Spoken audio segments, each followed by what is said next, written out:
Louvado seja nosso Senhor Jesus Cristo. Hoje é dia 24 de novembro, estamos na terça-feira da 34ª semana do Tempo Comum. O evangelho de hoje é de Lucas, capítulo 21, versículos de 5 a 11.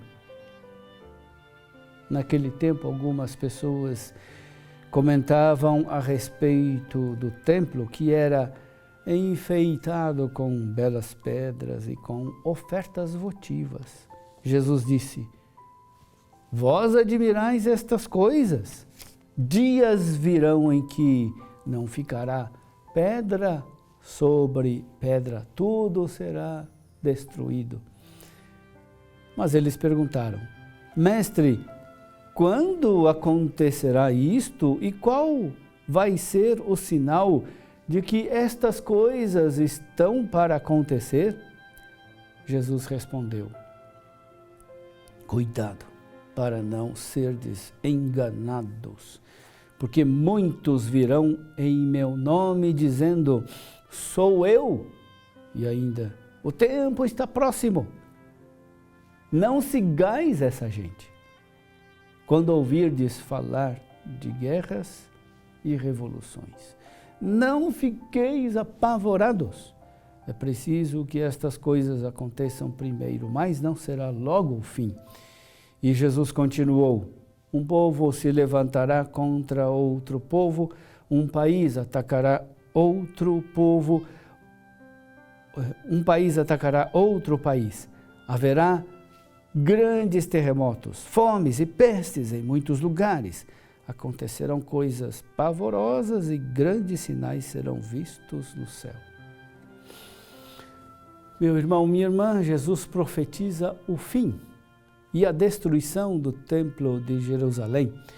Para os judeus, a destruição do templo representava realmente o fim do mundo.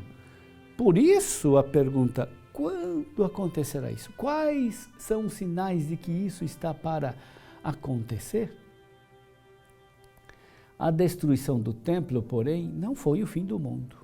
Ele foi um acontecimento histórico, mas não foi o fim do mundo.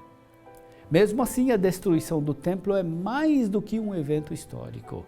Ele tem também um significado exemplar para os cristãos de todos os tempos, inclusive para nós, que vivemos tantos anos depois da destruição do templo de Jerusalém. Jesus não responde nada a respeito do futuro. Nós gostaríamos de saber, como judeus daquele tempo, quando acontecerá o fim do mundo. Gostaríamos de ter como adivinhar o futuro e a data do fim do mundo, mas no fundo, essas perguntas e essa curiosidade são um sinal do nosso medo, da nossa falta de confiança em Jesus. Jesus nos ensina que o mundo teve seu início em Deus e para Ele caminha. O mundo terá seu fim em Deus. Assim, quando ouvimos, pensamos ou falamos do fim, não falamos do término ou da destruição. O fim para o cristão é o mesmo que a finalidade e o sentido. O fim do mundo não é sua destruição, mas a sua finalidade e o seu sentido.